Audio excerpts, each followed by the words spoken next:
shoes. These vagabond shoes are longing to stay. Right through the very heart of it. New York, New York.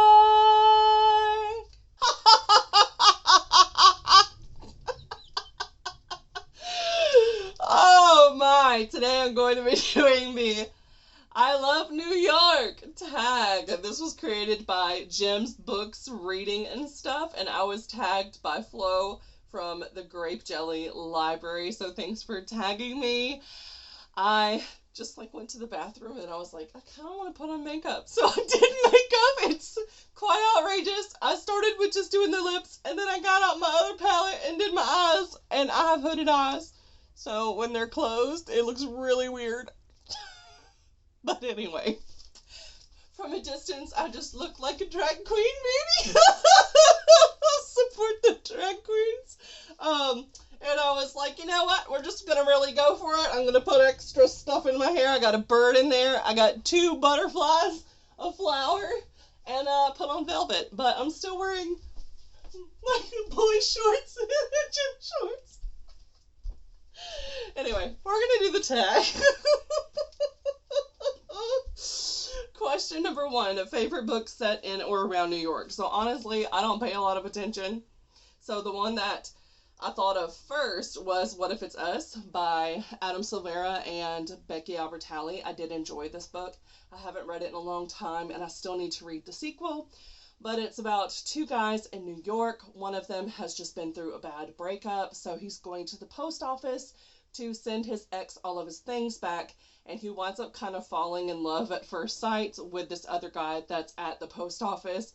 And then they do the whole thing where he starts trying to find this guy to reconnect with him again, because they only really got to have a conversation while they were waiting in line at the post office. So they have the friends involved with helping them, and they don't know that the other one also still kind of wanting to see them. And then there is a kind of bittersweet ending to it. However, there is now a book 2 that I still need to read that follows up on that. So I really need to read it. But anyway, the other one that I thought of was also by Adam Silvera, which is more Happy Than Not. This one has a 90s vibe to it, very coming of age type thing, though it is technically a sci-fi. And it is about this guy who starts discovering that he's gay, but also that there are some things that are contradicting his own memories, and that has to do with the sci-fi element. And he's also severely depressed because he doesn't want to be gay. And so, yeah, it is definitely not for the light of heart to go into that book, because it does deal with self-hatred and depression. But it was a good book, and definitely if you just want kind of the 90s childhood growing up scenario in New York City. The book, again, was not set in the 90s, but I feel like me and Adam Silvera are around the same age, and it felt just so authentic and like the things that you would do as a teenager growing up without the internet and all this other stuff. So I really enjoyed that book with the setting. Then we have number 2. New York is famous for its skyscrapers. What's the highest building you've been up? So that's going to be the Sears Tower in Chicago. I went to boot camp in Great Lakes, and then I went to A school in Great Lakes. So I was there for 9 months. And when I was in A school, you got to go out on the weekends and have fun if you weren't on duty. So did a lot of traveling to Chicago, the city center. There's also this little subsection that's called Asian Town, and it was really good to go out, eat. If you like manga, a bunch of manga stuff was there. So I had a lot of fun with my time in Chicago. And the Sears building is definitely the highest up I've been. I did look up some facts. As of today, it is the 2nd tallest building in the U.S. and it is the 14th tallest building in the world, and it stands at 110 stories. Who knows if they have a level 13 or not, because 13 is an unlucky number. So I don't know, but Alexa told me it was 110 stories. I'm having trouble hearing. Can you say that again? No, I will not repeat myself. I don't know that one. Okay, Alexa. Okay, I gotcha. Oh my goodness. Number 3, New York, New York. So good they named it twice. Last book you reread. Literally reread a book today. It's the second book that I've reread this year. And last year I don't think I reread any books. So I'm going to try to start doing that. I'm probably going to actually come up with some goals for myself that might be way different than what I had kind of set up for the beginning of the year. So let me know if you want to see that video, or I'll just keep it to myself.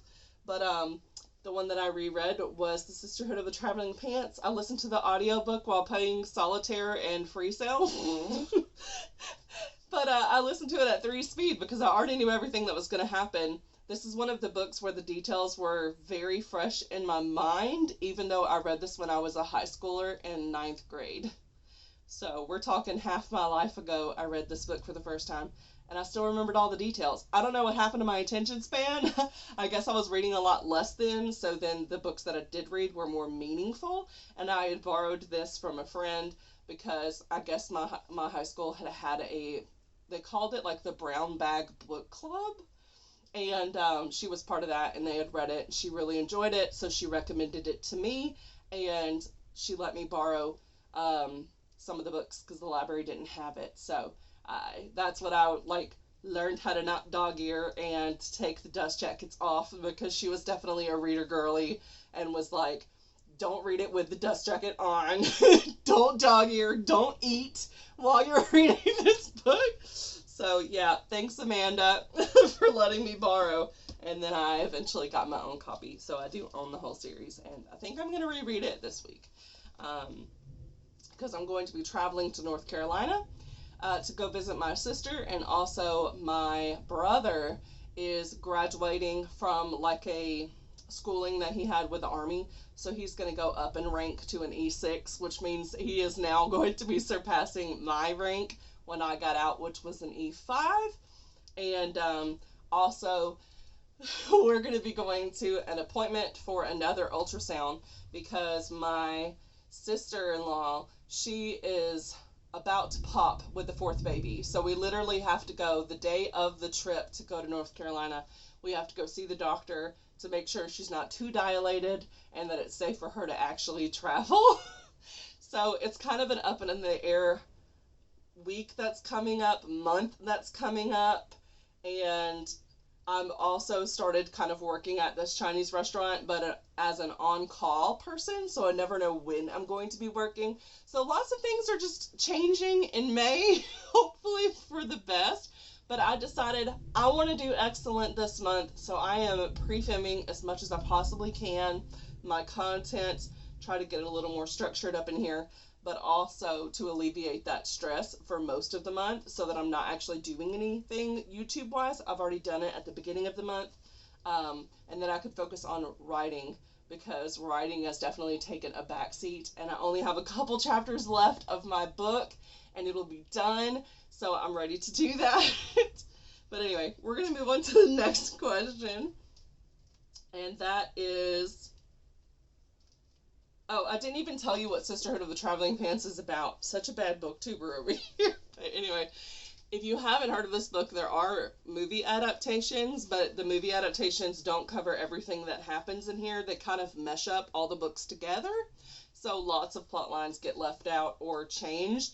For instance, Kostos, which is the love interest of Lena when she goes to Greece to visit her grandparents for the first time, in the movies, they had it where the families had some rivalry, so it was a forbidden romance. In this book, the grandma is actually trying to set her up with Kostos, so completely different type thing.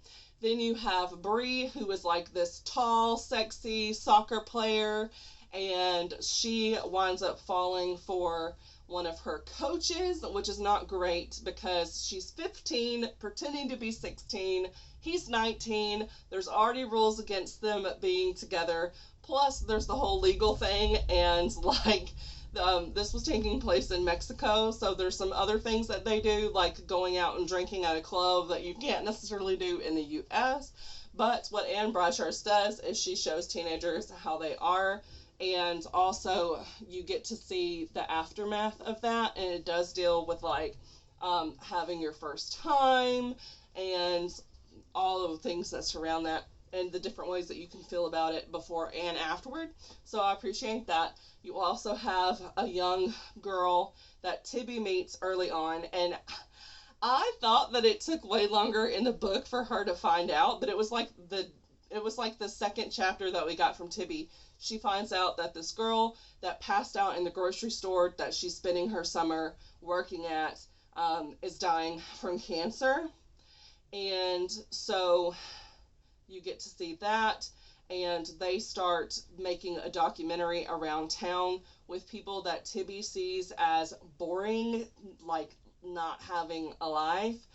But the girl that she is with that has the cancer, she sees a lot more value in those people and their stories, so it kind of teaches Tibby to be a better person. And then you also have, I wanted to say America because she's played by America Ferrera. But it is, starts with a C. Is it Carmen? I think it might be Carmen. Pretty sure it's Carmen.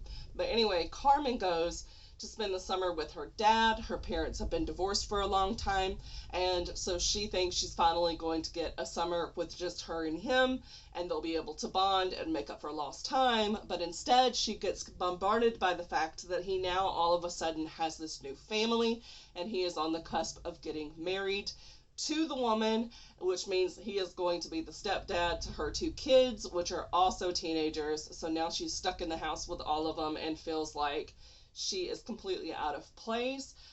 She is Latina. She has got some curves, and going dress shopping, and then people making comments about like, oh, I wasn't expecting this because she's not shaped the way that the woman's other child is. And so the sizing doesn't work as a starter because, again, the shape. Like, you can be small on the top and big on the bottom.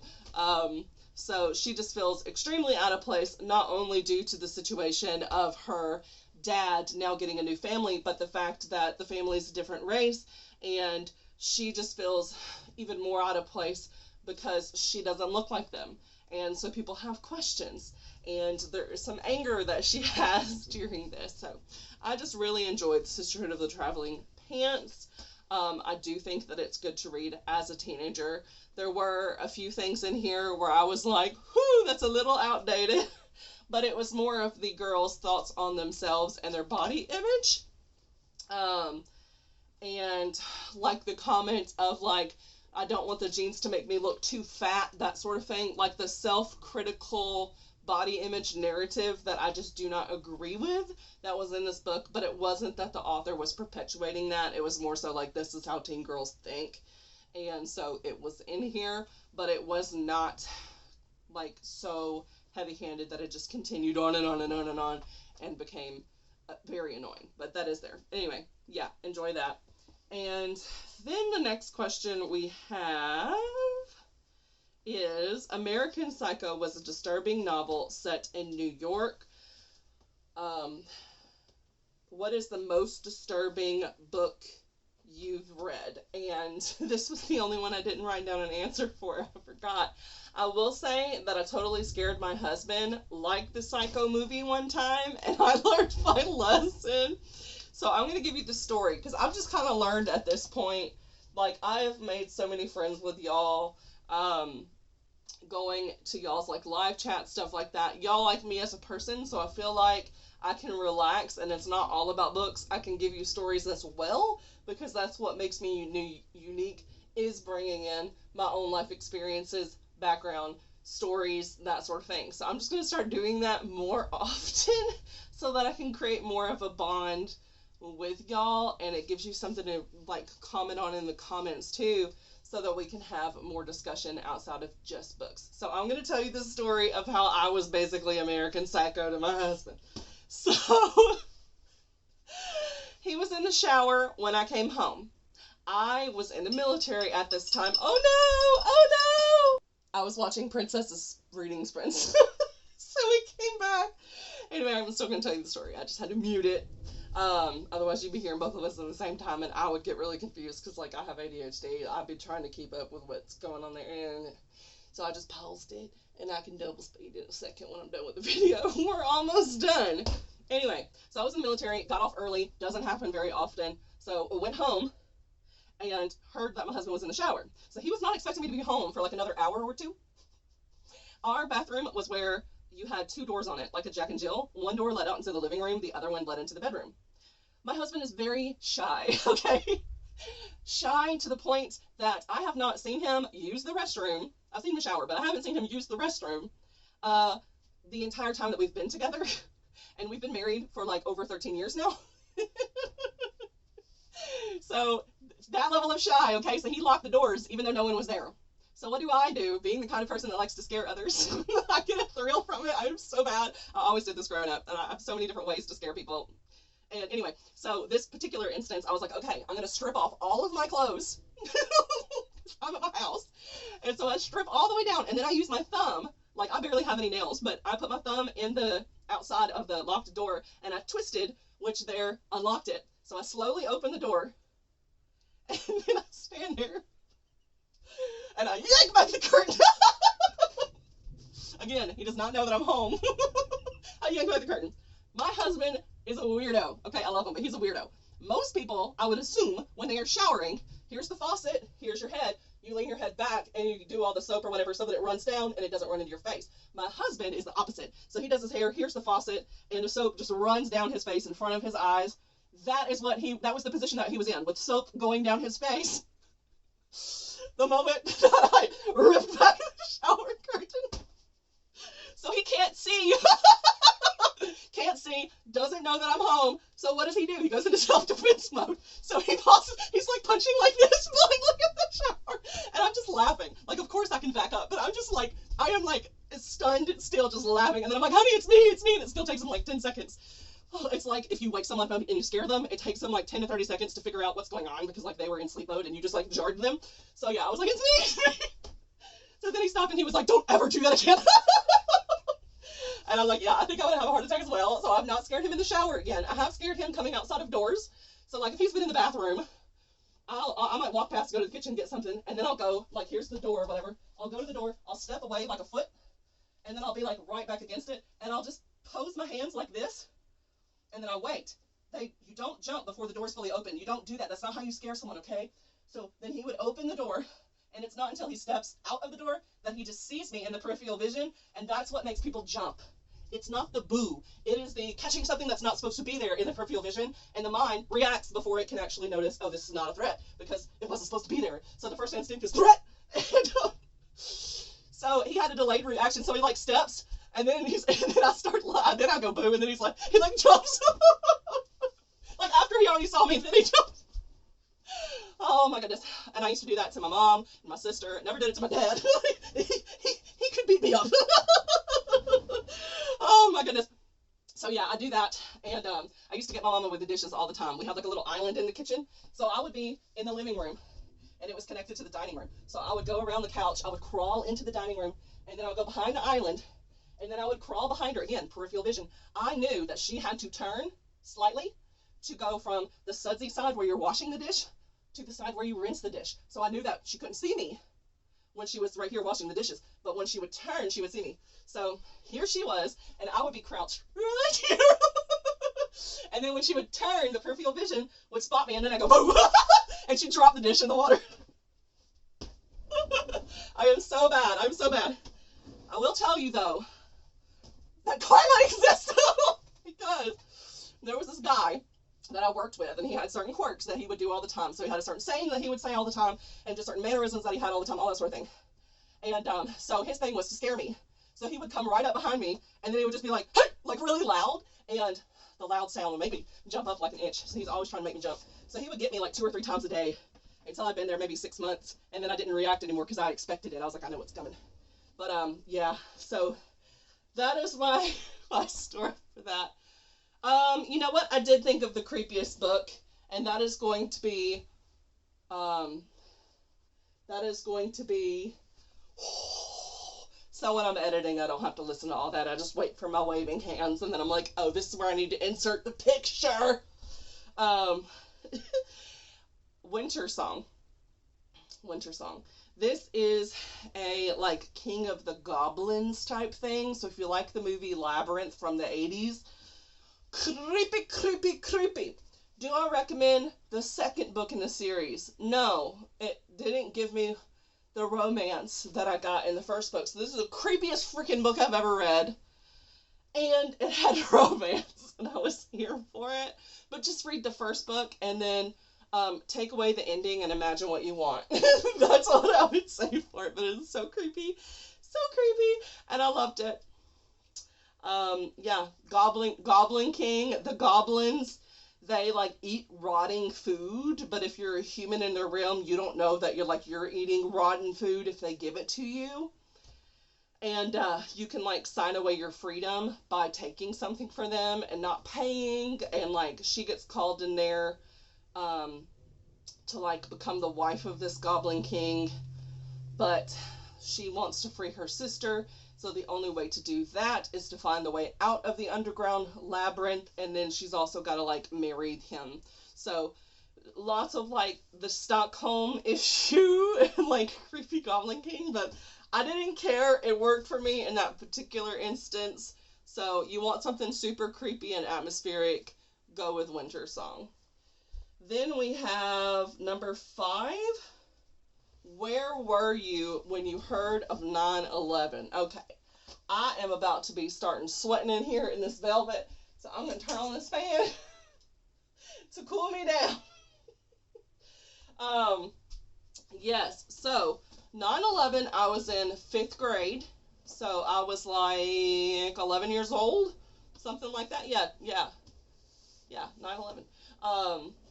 So I think I was like 11. Anyway, so I was 11 years old, and so we were in our classroom, and then a teacher, like, knocked on the door, and then she, like, whispered to another teacher, and we were like, what? And then all the teachers started turning on the TVs.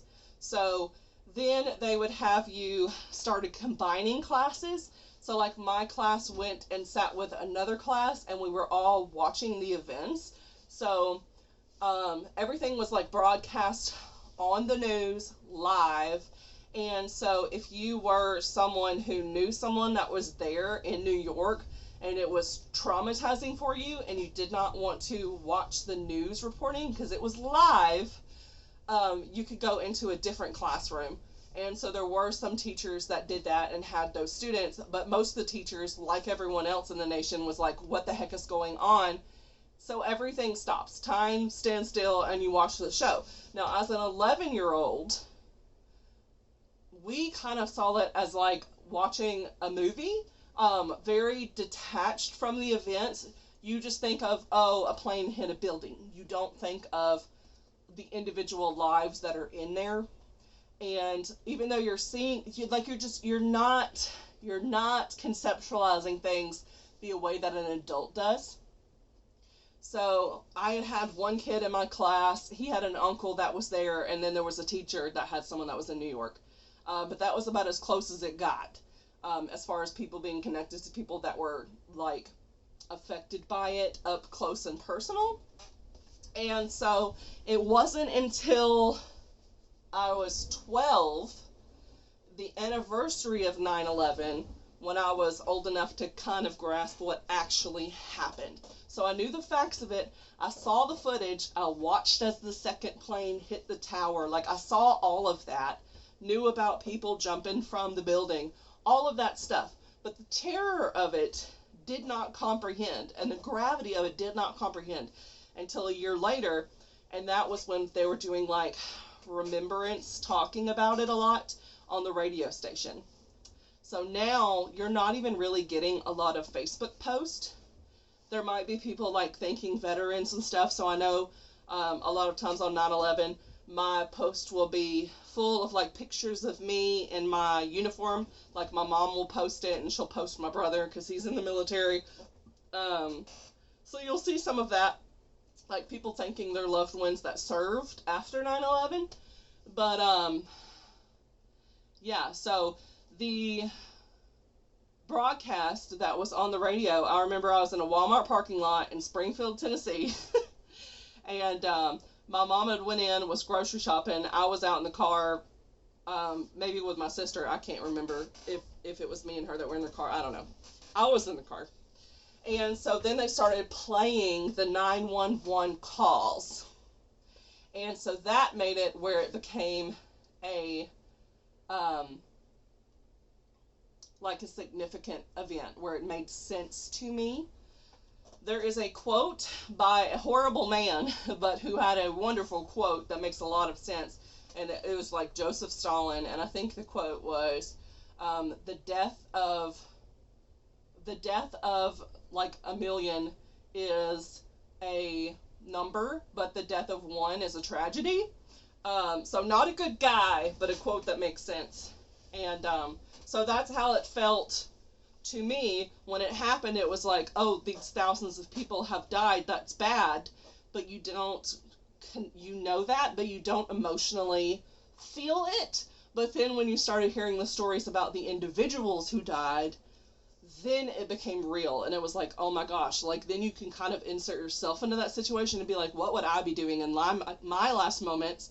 And like people not getting rescued from the certain floors and all that kind of stuff. And so then it sinks in, and then you get older years later, and like you watch footage, you listen to more of the phone calls, you go to the museums. I went to the 9/11 museum. I saw the grounds of 9/11 before they were starting to build the memorial stuff, but there was still like rubble there. And I'll talk about that in a minute because that comes up in another question. But anyway, that was my 9/11 experience. It's so weird to think that there are so many people now that don't know about it. Like they know about it, but to them it is not, you can't comprehend it because you weren't there. Like you weren't alive, so you don't feel it the same way that people that were alive feel it. It makes me think of the Oklahoma bombing. So people like my mom, that would have been a very significant like attack, the Oklahoma bombing. But to me, it was like, oh, this is a piece of history. Even thinking about the older you get, you look at the things that have happened in your lifetime and how much the world has changed and society has changed. And then you think of the events that you were taught when you were growing up, and you're like, wow, I didn't realize at the time just how little time had passed since that had been the case. Like I used to think of the 1950s or the 70s as being like this completely removed thing, and then I'm like, oh my gosh, the 70s the 70s, I was born in 90. That was only 20 years before, so that's like me thinking back to 2000. And I'm just like, oh my goodness, like it's not that far back. It's not that far back. The whole segregation thing was not that far back. I'm just like, oh my gosh, you don't think about how close time is in the grand scheme of things when you're younger. It's not until you kind of get to those ages where you're like, oh, I'm 33 now, so 33 years ago, let me think about what happened then. And it's like, woo! But anyway,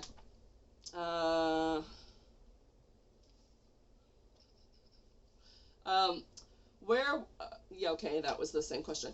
Okay, so the next one was favorite movie set in New York. So I have two. One of them is going to be Elf, and the other one is going to be New York Minute with Mary-Kate and Ashley Olsen, because I think that might have been the last movie that they did. And I grew up with Mary-Kate and Ashley Olsen. They were the superstars. They were the Kim Kardashians, coming out with clothing lines, makeup lines, shoe lines, all that different kind of stuff, having their own media. Mary-Kate and Ashley Olsen was the thing, and I watched all their movies. I had all their movies. Big Mary-Kate and Ashley fan. And I was sad when they stopped acting, but also it was probably best for them, mental health wise. So anyway, then we have number 7. Have you been to New York? When? So this is when we get more into that. So I was there the week of September 11th in 2009. So you're talking 8 years after there was still construction being done where it had happened. So I was in my dress whites. So it was New York. It was Fleet Week. That's kind of what you're there to do. You're just supposed to walk around in your uniform and show people that like America's strong, all that kind of thing. That's what you do. So we were in New York. Fleet Week happens all different places. Pittsburgh is a popular one for that. And also you get a lot of free stuff when you walk around New York in your dress whites. People just want to give you stuff. So I was there, and I took a train with one of my friends, and so we wanted to go see where it had happened, to put it into perspective, because I'd never been to New York. So we went, and everything was closed off. There was like the construction gates that were up, that sort of thing. A construction worker came up to me and was like, hey, what are y'all here for? And we were like, does anyone do like tours or anything like that? And so he told us about the museum that was right across from it, that had like artifacts from the event. So like SCBAs, which is the thing that has the air for firefighters, where they had been like crushed, and that takes an immense amount of pressure to do, and like pictures and just all the different historical things that you would find at a museum all about 9/11 across the street. So he told us about that, but he's like, so there are no tours, everything's closed down because we're going to have a like remembrance ceremony tomorrow, because again, this was on September 10th when I was there. And he goes, but y'all are military, so I will give y'all a tour. So he took us over like this like temporary bridge and everything, so we got to see down where the 2 squares were, where the towers had fell, so you could like see the size that the building was. The One World Tower had been built, and some of the people on my ship were volunteering and like doing boxes of food and stuff like that for like a charity in the One World Trade Center. And so we got to see that, and he was just talking about kind of how New York was, how their reactions were then, what they were doing when we got there, all that kind of stuff. So we just kind of got like a personal tour simply because we were in our military uniforms. So 9/11, yeah, I joined, this is crazy too when you think about time.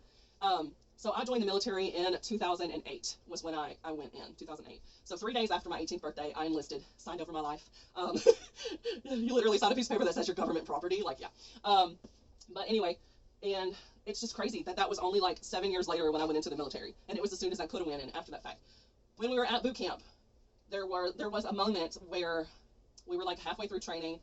People would like get in trouble all the time, which I think a lot of the getting in trouble was just an excuse to give us more PT to get us fit for our final like exam stuff to graduate boot camp. But anyway, they sat us all down, and they had like this big projector, and the woman, she was like an E5, second class petty officer, which is what I was when I got out. She was the toughest one of all the instructors. So she showed us the 9/11 stuff and was like talking to us, and she was like, this is what we're here for. Like, we're here to serve. We're here to have this not happen again. And so then you kind of understand the importance of like being in the military. But yeah, so that's a lot about 9/11 stuff. My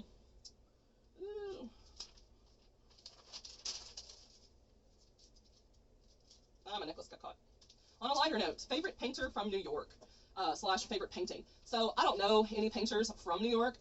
Jackson Pollock lived in New York and kind of got super famous in New York. So that was the only one that I thought of. And honestly, when you say painter, just in general, I think of Jackson Pollock because of his use of color and it being like abstract. When it comes to like paintings of New York, I did a Google search and was like, let me just see who's available.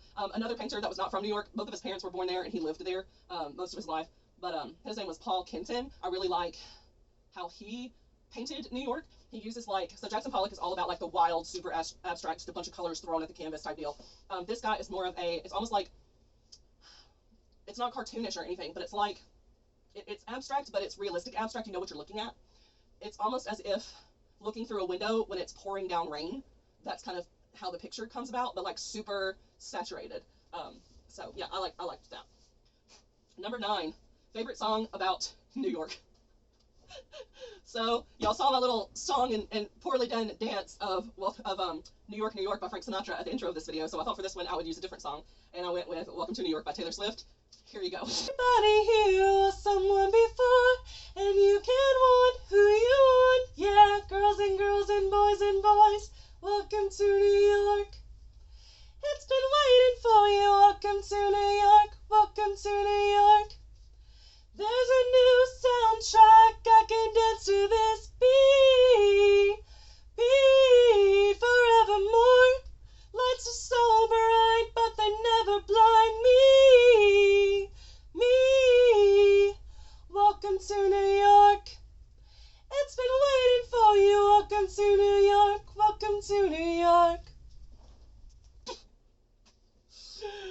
right, and finally it tells me to tag some people. So I am going to do something a little strange. I'm going to tag everyone born after, everyone born before 1995, because I don't feel like people born in 1995 were old enough to remember the day of 9/11, unless they were like there, and then therefore it was more of a traumatic experience, a more personal experience.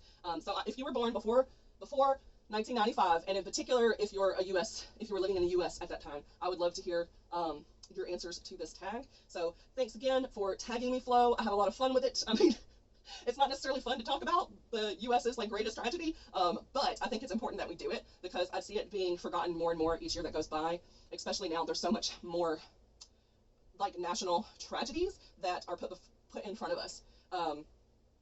Because when that happened, it wasn't like you were seeing horrible things on the news every day. It just wasn't like that. But now it's like there are tragedies every day. There are mass killings every day. So we're not having planes going through buildings, but we are having like domestic terrorism in a way. So yeah. Yeah. I remember when it came to like big events that shaped childhood, Columbine was a big one. So Columbine, I believe that happened in 1999. I'm not positive. Hey Alexa, when was Columbine? The Columbine High School Massacre was on April 20th, 1999. 1999. So I was 9 years old. I remember that because after that had happened, I don't remember like seeing news about it. I knew that it happened, and I knew that was the reason why schools started having dress codes, because trench coats were very popular, and so they started banning those and had a whole bunch of other new rules that changed. I'm like, if Columbine reshaped so many things with school, then why are these like daily mass shootings at schools not having more changes being implemented after them? Like, I went to a high school and they had barbed wire fences like a prison does, and you could only have clear backpacks, and your backpacks were not allowed inside the classroom. There was cubbies outside of the classroom. We didn't have a metal detector, but we had like 3 resource officers with guns. You were not allowed to have like a butter knife at school for your lunch. You had to have like plastic whatever you want to call it, cutlery. I'm like, I can't talk. You would get suspended for having rubber bands if you took them out of your hair. So, because they were considered a weapon. And so one of my friends, I have the tendency to laugh, and so he was shooting rubber bands at me, and he wound up having a cop come to his house because he was shooting rubber bands at me, because that was considered a weapon. And that was not good, because he'd already been in trouble before. He'd been from the alternative school that was down the block, which was one of the reasons why they had the barbed wire fences, is because we were in a very low income area, and it was near a alternative school, so we had barbed wire fences.